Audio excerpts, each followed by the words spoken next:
मैंने पहले ही कहा था, पूजा में और सेवा में अंतर होता है। पूजा हम लोग कैसे करते हैं? मंदिरों में जाते हैं तो माताओं को बुरा नहीं मानना, माताओं को देखते हैं तो माताएं क्या करती हैं, वो ठाकुर जी शंकर जी के चारों तरफ वो बैठे रहेंगे देवता आदि आदि। मंदिरों में जितने भी देवता होंगे तो वहां जा करके और पेड़ा लेकर के, एक ही पेड़ा लेके जाएंगी, 25 देवताओं को खवा के आएंगी। नेक या के मुंह पे, नेक वाक के मुंह पे, नेक शंकर जी पे, नेक अम्बा मैया पे, नेक गणेश जी पे, नेक इन पे, नेक उन पे। अब ये तो चढ़ा के चली जाएं, फिर चींटी को होवे वहां पे हमला, भगवान भागे बचो, हजारों चींटियां चढ़ जाती हैं मुखमंडल पर। ये पूजा हो सकती है बंधुओं, ये सेवा नहीं हो सकती। सेवा का मतलब गोपियों ने जो कहा है, जो प्रेम से होवे वो सेवा है, जो स्वार्थ से होवे वो पूजा है। मैं पूजा का विरोधी, कोई ये मत कहे ना महाराज जी पूजा के विरोध, ना ना ना, पूजा सुंदर शब्द है, लेकिन पूजा सेवा से युक्त होनी चाहिए। जहां पर सेवक अपने सुख का विचार करता है वहां पूजा होती है, और जहां स्वामी के सुख का विचार करता है वहां सेवा होती है। यही है पाद सेवन। पाद सेवन की आचार्य लक्ष्मी जी हैं, उस प्रसंग में हम आगे चलेंगे, लेकिन पहले मैं इस चीज को प्रतिपादित, क्योंकि मैं भी एक अर्चक हूं, मैं भी सेवा करता हूं ठाकुर जी की। सेवा का केवल इतना भाव जानो, हमारे घर में जो ठाकुर जी हैं, हमारे नाथ जो हमारे संग विराज रहे हैं, उनके प्रति उनके सुख का विचार बस। अब सर्दियां आ गई हैं, धीरे धीरे सर्दियां प्रारंभ हो जाएंगी, तो लोगों के घर में क्या होता है कि जड़ाऊदार कपड़े ठाकुर जी को पहना देते हैं। मुझे बहुत कष्ट होता है ऐसे देख के। मैंने कहा भैया सर्दी आ गई है, अब तो ठाकुर जी के, हम लोग भी जब सर्दियां आ जाती हैं तो स्वेटर पहन रहे हैं, थोड़ा इस भाव को रखते हैं कि सर्दी का समय है, उस भाव से ही वस्त्र धारण किए जाएं। हीटर लगा लेते हैं अपने आगे। ऐसे ठाकुर जी की सेवा में भी भाव रखो, ठाकुर जी को भी ऊनी वस्त्र पहनाओ, थोड़े गर्म वस्त्र पहनाओ, गर्म इत्र लगाओ। अब इत्र का भी भाव है, गुलाब का इत्र है, चंदन का इत्र है, ये सब गर्मियों में लगने वाले इत्र हैं। खस का इत्र है, ये सर्दियों में नहीं लगने चाहिए। और खस का इत्र लगा दोगे ठाकुर जी को, बेचारे छींक मारेंगे पूरे दिन, सर्दी लग जाएगी उनको। इसमें भी विचार रखना चाहिए कि जो गर्म तासील वाले इत्र हों, जो हेना का इत्र है और वो शमामा का इत्र है, ये गर्म इत्र ही ठाकुर जी को लगे। कस्तूरी का इत्र है, वो तो धीरे धीरे जब सेवा बढ़ती है ना तो अपने आप आ जाता है। माँ के घर में जब बालक पहली बार जन्म लेता है, हर माँ बालक को पहली बार जन्म देती है, बताने वाले 100 आते हैं कि ऐसे करो ऐसे करो ऐसे करो, लेकिन वो उसका बेटा है, वो धीरे धीरे खुद ही समझ जाती है मेरे बेटे को कैसी सेवा कैसे कैसे रखना है, कैसे उसका पालन पोषण करना है। ठीक वैसे ही बंधुओं, आपके ठाकुर जी हैं, आपकी इच्छा से आपके घर में आए हैं, आप जहां बैठा दोगे वहां बैठ जाएंगे, जैसा खिला दोगे खा लेंगे, लेकिन भाव उनके प्रति प्रेम का रखा जाए, उनके सुख का रखा जाए, तो सेवा करनी नहीं पड़ेगी, अपने आप होगी। यही पाद सेवन है, ठाकुर जी की सेवा। हम जिसको सुन रहे हैं, जिसकी कीर्ति का गान कर रहे हैं, जिसको याद कर रहे हैं, अब वो प्रत्यक्ष हमारे सामने बैठा है, उसकी सेवा। यही चौथी सेवा है, चौथी भक्ति है पाद सेवन, ठाकुर जी की सेवा। और इस चतुर्थ भक्ति की आचार्य हैं कौन? पराम्बा जगदम्बा, साक्षात महालक्ष्मी। भगवान की चरण सेवा, पाद सेवा की आचार्य। श्रीमद् भागवत में जहां पर मनवंतरों का वर्णन किया गया है, वहां पर लक्ष्मी जी का विषय प्रतिपादित किया गया है, और बहुत सुंदर भाव से। जैसा कि कथाओं में बताया जाता है कि जब प्रियव्रत 7 दिन तक अपने रथ को लेकर के पृथ्वी पर घूमता रहा, प्रियव्रत नाम के एक पुत्र हुए स्वयंभू मनु के। प्रियव्रत ने मन में विचार किया, ये एक बार एक सेठ जी ने कथा करवाई व्यास जी आए, सेठ जी ने अपने सभी मित्रों को निमंत्रण दिया, बोले भाई सबको कथा में आना है, हमने कथा करवाई है। अब यहाँ गर्ग जी ने कथा करवाई, उन्होंने सब अपने फैमिली मेंबर्स को, अपने मित्रों को इनवाइट किया ना, सब आए। तो जैसे कोई अगर अच्छा हमारा दोस्त आता है तो हम क्या करते हैं, उसको स्टेज पर लेकर के जाते हैं महाराज जी से मिलवाने के लिए, महाराज जी हमारा बहुत अच्छा दोस्त है ये।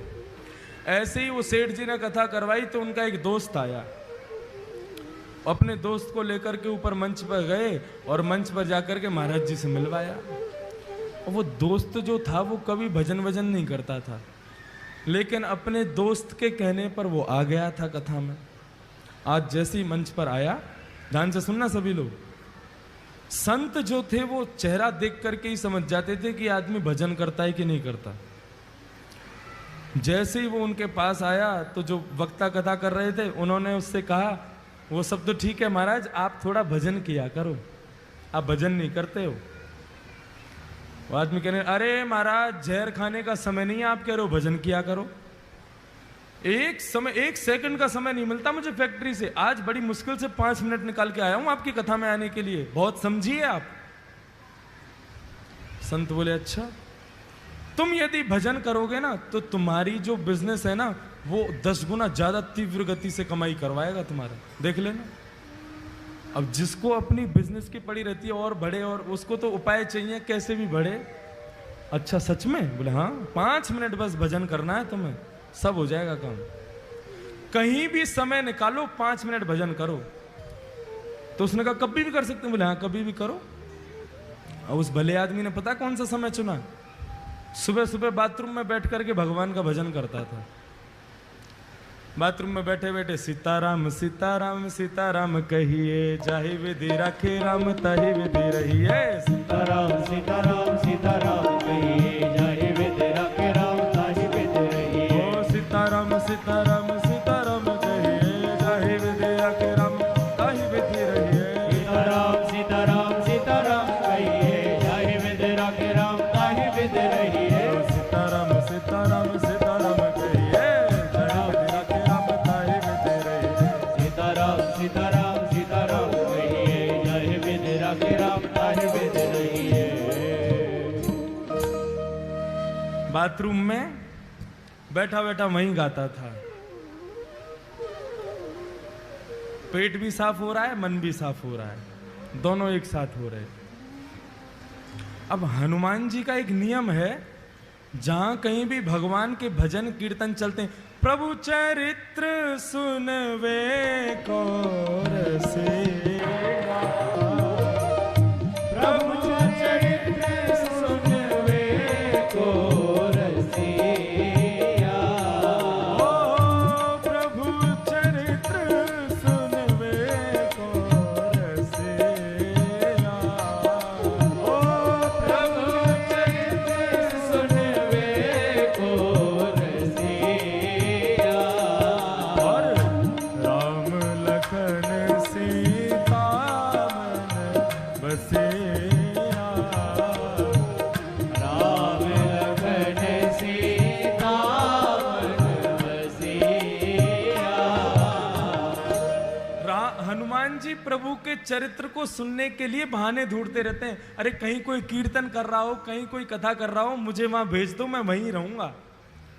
अब जैसे ही सुना, अरे वाह बड़ी बढ़िया कीर्तन की ध्वनि आ रही है, सीताराम सीताराम सीताराम कहिए, जाय विधि राखे राम ताहि।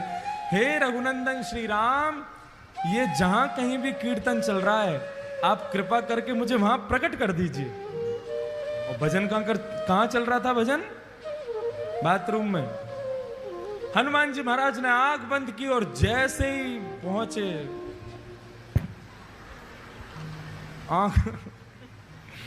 आंख खोल करके देखा, हनुमान जी महाराज का पूरा दिमाग खराब हो गया। क्या कर रहा है भाई? बोले भजन कर रहा हूं। ये जगह मिली थी तुझे भजन करने की? एक तमाचा मारा खींच करके उसको, रुक जा तेरी शिकायत करके आता हूं अभी राम जी से। कभी हनुमान जी का ऐसा दिमाग खराब हुआ, सीधे भगवान। अब इसका मतलब ये मत सोचना सुबह सुबह आप भी कहीं भी कर लो भजन, तो कोई बात नहीं है। हनुमान जी महाराज सीधे राम जी के पास पहुंचे। राम जी के दरबार में जैसे ही पहुंचे, राम जी महाराज बड़े दीनहीन सा मुख बना करके दर्द के मारे करा रहे थे, बैठे थे चुपचाप। हनुमान जी महाराज बोले, मेरे रघुनंदन श्री राम, मेरे प्यारे श्री राम, आपको मैं प्रणाम करता हूं। प्रभु आज एक आपको बड़ी बड़ी विचित्र बात मुझे बतानी है आपको। राम जी बोले, हाँ बताओ। नहीं पहले आप बताओ, आप इतने उदास क्यों हो? नहीं कुछ नहीं, ऐसा कुछ नहीं। नहीं प्रभु बताना तो पड़ेगा आपको। अरे भाई बोला ना कुछ नहीं। प्रभु आपको मेरी सौगंध, बताइए ना क्या बात है। मैं आपको दुखी नहीं देख सकता, आप एक बार बताइए तो सही क्या कष्ट है। राम जी बोले, हमारी पीठ में बहुत तेज दर्द हो रहा है। बोले क्यों? बोले स्वयं खुद ही देख लो। जैसे ही पीछे पीठ के पास गए, हनुमान जी बोले कहां देखना है? बोले हमारा अंग वस्त्र हटाओ। अंग वस्त्र जैसे ही हटाया महाराज, बानर के पंजे का निशान बना हुआ था वहां पर। हनुमान जी महाराज बोले, प्रभु किस बानर की इतनी हिम्मत हो गई, मेरे होते हुए आप पर प्रहार किया उसने? राम जी बोले, बस ऐसे ही है, कुछ लोगों को ज्यादा ही छूट मिल गई। बोले नहीं प्रभु आपको बताना तो पड़ेगा, ये लगी कैसे आपको? राम जी बोले, हम नहीं बोलेंगे। बोले नहीं प्रभु बताना पड़ेगा। बोले हम नहीं बताएंगे। बोले आप मत बताओ, मैं एक अभी फिंगरप्रिंट चेक करवाता हूं ना। किसके फिंगरप्रिंट्स हैं इस पर? सारे बानरों को बुला लिया विश्व भर के और कहा, किसकी हिम्मत हुई मेरे राम जी को हाथ लगाने की? बानर सब कांपने लगे। बोले महाराज हमारी हिम्मत नहीं है, हम तो राम जी को दूर से ही देख के भाग जाते हैं। आप जो उनके पास रहते हो, हम मारने की सोच भी नहीं सकते। बोले ऐसे नहीं बताओगे, एक एक करके आओ और अपना हाथ रखो। जिसका हाथ यहां पर सटीक बैठ गया उसी ने मारा है।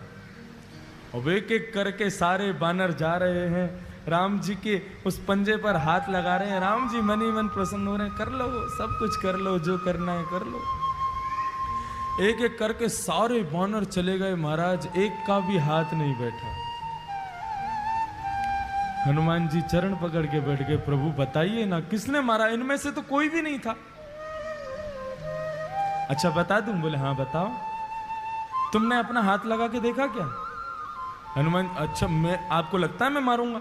नहीं मैं मार तो नहीं सकते, पूछ रहा हूं तुमने लगा के देखा? बोले नहीं, एक बार देख के आओ। हनुमान जी महाराज पीछे गए, घबराने लगे, कांपने लगे। बोले मैं हाथ कैसे लगाऊं? और जैसे जैसे हाथ पास आता जावे वो वैसी वैसी मैच होता जावे, और जैसे ही रखा बिल्कुल उसी शेप का था जिस शेप का हनुमान जी का हाथ। हनुमान जी रोने लगे, प्रभु मुझसे ये अपराध कैसे हो गया? तब राम जी कह रहे हैं कि भक्त भक्ति भगवंत गुरु, चतुर नाम वपुए,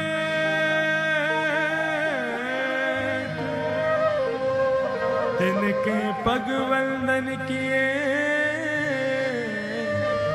नाशहि विघ्न अनेक। हनुमान भक्ति, भक्त, भगवान और गुरु, जब मनुष्य मेरा भक्त बन जाता है ना तो वो मेरा ही स्वरूप हो जाता है। उस पर आया कष्ट वो मुझे भी लगता है। तुमने मेरे एक भक्त को मारा, वो पीड़ा मेरे भक्त को कम हुई, मुझे ज्यादा हुई है, इसलिए मेरी कमर में लगा है। बंधुओं, भगवान कहते हैं जब व्यक्ति सर्वस्व मुझे अर्पित कर देता है तो उसका दुख मेरा दुख है, उसका सुख मेरा सुख है, उसका आनंद मेरा आनंद है। और वही भक्ति पथ का पहला स्वरूप है। हम जो कुछ भी करते हैं सब कुछ भगवान को अर्पित करना है। फिर दुख की घड़ी में भी वो तुम्हारे साथ है, सुख की घड़ी में भी वो तुम्हारे साथ है। ये भक्ति पथ का पहला मार्ग समझ में आ गया सब लोगों को? हम जो कोई भी पुण्य करते हैं, एक बार मुख से यदि हरि नाम भी निकलता है तो भी भगवान से कहो, प्रभु मुझे इसके बदले कुछ नहीं चाहिए, आप रखिए। भगवान की दरबार में तीन चीज हमेशा याद रखना, तुच्छ, कुछ और सब कुछ।